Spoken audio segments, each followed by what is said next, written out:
Bonjour. Je pense que vous vous souvenez de moi. C'est Martin. Vous savez, je fais des reportages sur les villes qui sortent de l'ordinaire. Les années précédentes, je vous avais expliqué pourquoi j'appréciais autant Ensisheim. Nous avions aussi évoqué le développement économique et la vie associative. Mais cette année, si on peut dire, je n'ai pas fait les choses à moitié. Je vais vous parler de 3 sujets différents, mais qui au final n'en font qu'un. L'environnement plus l'économie plus le social, tout ça nous donne le développement durable. Vous l'avez deviné. Mais attention, ici, on ne perd pas son énergie à se valoriser par de beaux discours. À Ensisheim, le développement durable, c'est du solide et 100% de concret.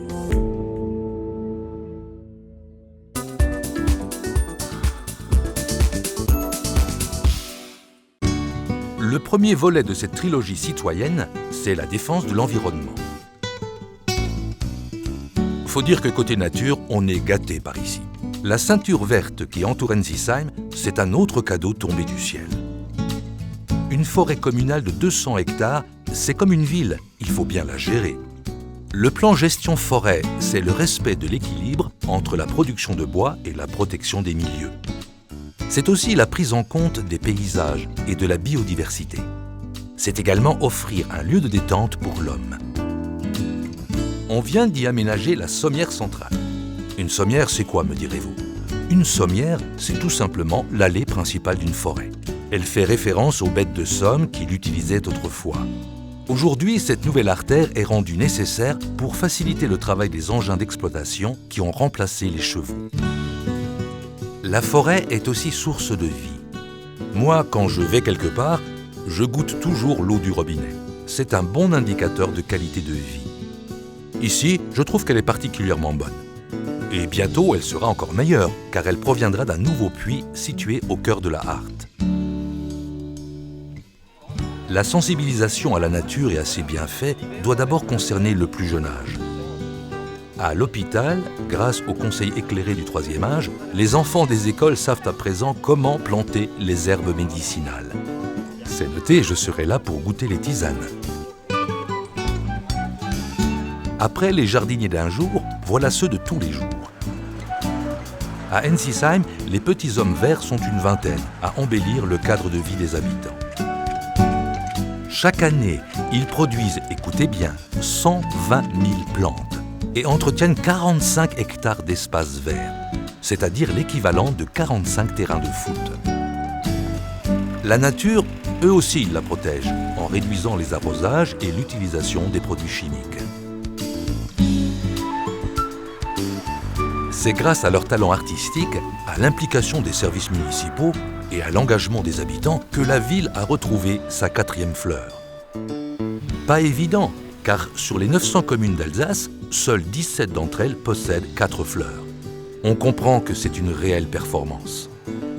Et entre nous, quand je vois le résultat, mes yeux me chuchotent qu'une fleur d'or pourrait bien faire partie du décor. L'envers du décor, il faut aussi s'en occuper. La population augmente et les rejets d'autant, évidemment. Pour faire face à ces changements, il a fallu construire une nouvelle station d'épuration. Ce chantier a nécessité 1 an de travaux et a coûté 3,7 millions. Le résultat est à la hauteur des attentes. On peut traiter aujourd'hui 2 fois plus de déchets qu'avant et les odeurs dans ses alentours ont bien diminué. Allez, retour au centre pour une opération toilettage d'un goût nettement plus raffiné. Le palais de la Régence, pour moi, c'est le joyau d'Ensisheim.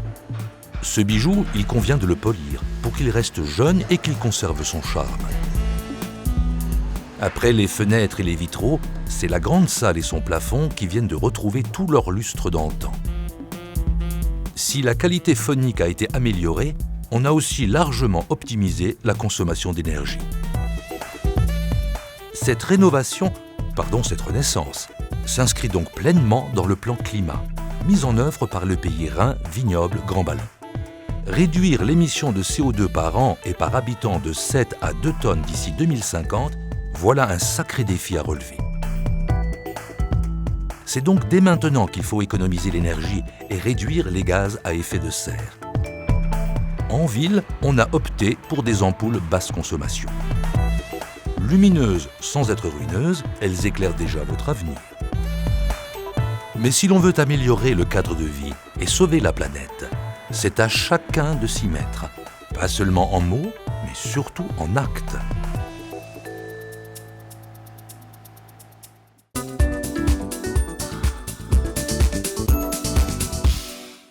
Le développement économique, voilà le deuxième volet de notre trilogie. La création d'entreprises est au cœur des préoccupations de la municipalité et de la communauté de communes. Le développement durable, certaines nouvelles entreprises en ont d'ailleurs fait leur fonds de commerce. Dans la zone d'activité de la passerelle, sur un site industriel recyclé, pas de transport inutile. On pratique le circuit court. Ici, on fabrique sur place des pâtes et très bientôt de la bière. On valorise les produits locaux. Dans les boutiques, on trouve toutes sortes de spécialités, comme le Münster, mon péché mignon. Ces délicatesses alsaciennes vous titillent les papilles, impossible d'y résister.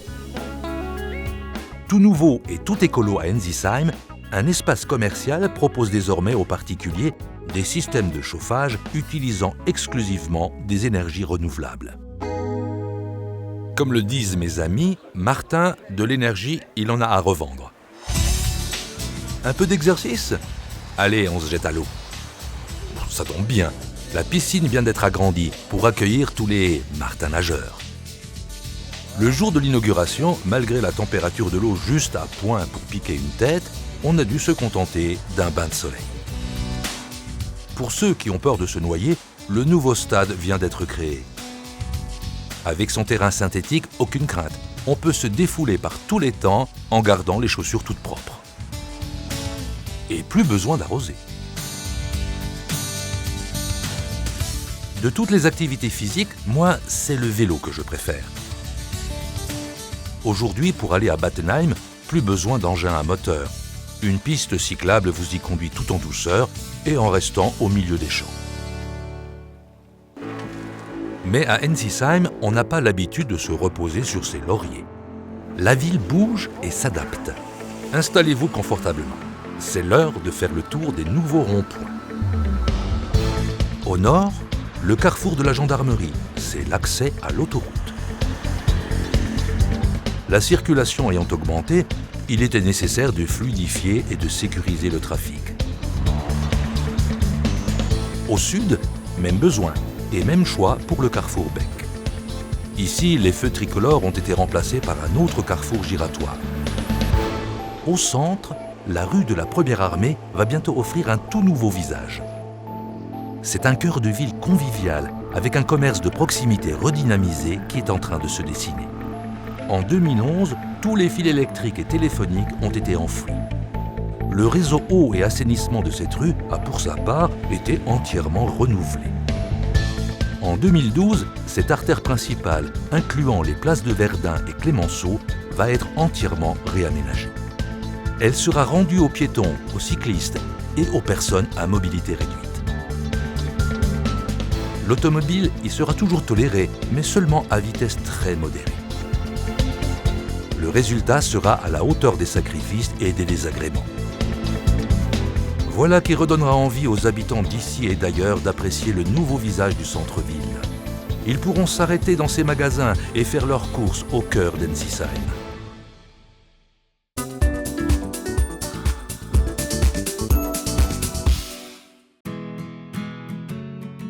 Avec l'environnement et l'économie, le social constitue le troisième élément du développement durable.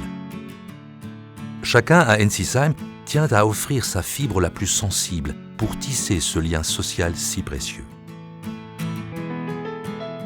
La ville d'abord, avec la ZAC Gertheis, un projet structurant de grande envergure.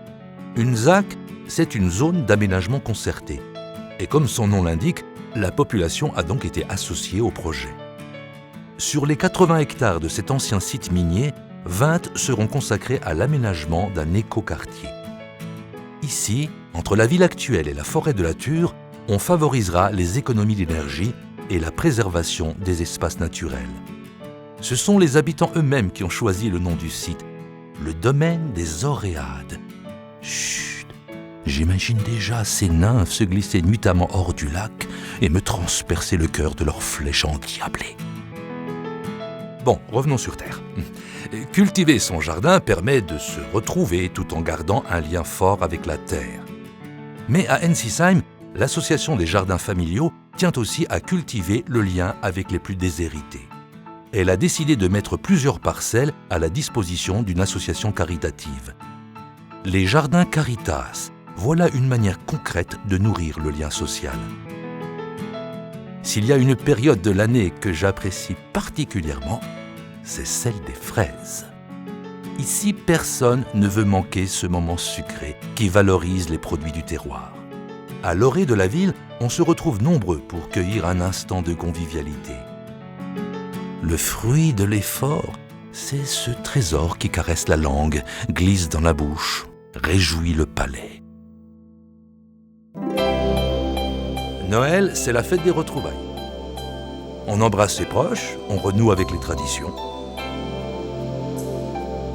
Il y a bien sûr le marché de Noël et sa féerie toujours magique, mais il y a aussi la redécouverte d'un quotidien souvent oublié.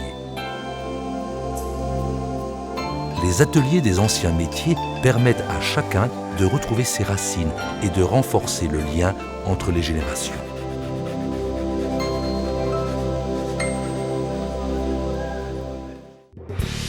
Si l'on tient à cultiver le passé, on veut aussi célébrer l'amitié entre les peuples. 35 ans après s'être jumelé à Markdorf, Ensisheim vient de conclure 2 nouveaux jumelages en 2011. 9000 km séparent l'Alsace et la Namibie, mais l'envie de fraterniser se moque des distances. Partenaires depuis plusieurs années, Otjiwarongo et Ensisheim sont désormais unis pour le meilleur et pour l'avenir. En 1830, de nombreux Alsaciens se sont installés à Castroville, surnommé depuis « The Little Alsace of Texas ».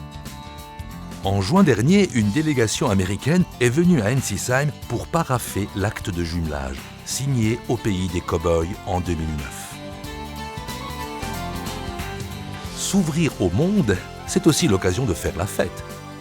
Moi, pour rien au monde, je ne voulais manquer le premier festival des cultures. Expositions, jeux, films, danses, spécialités culinaires, il y en a vraiment pour tous les goûts.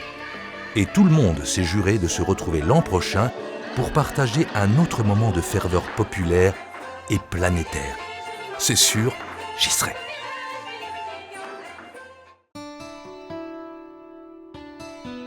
Le développement durable à Ensisheim, on n'a pas attendu qu'il soit à la mode pour le mettre en œuvre au quotidien. Ici, ça fait longtemps que chacun se mobilise pour renforcer les liens qui unissent la communauté. Sur le plan économique, chaque projet a toujours été réfléchi pour répondre aux besoins d'aujourd'hui, mais aussi de demain. Et cela fait des années que l'on veille à préserver le petit bout de planète qui nous environne. Oui, à Ensisheim, le développement durable, c'est agir concrètement pour le bien-être de tous.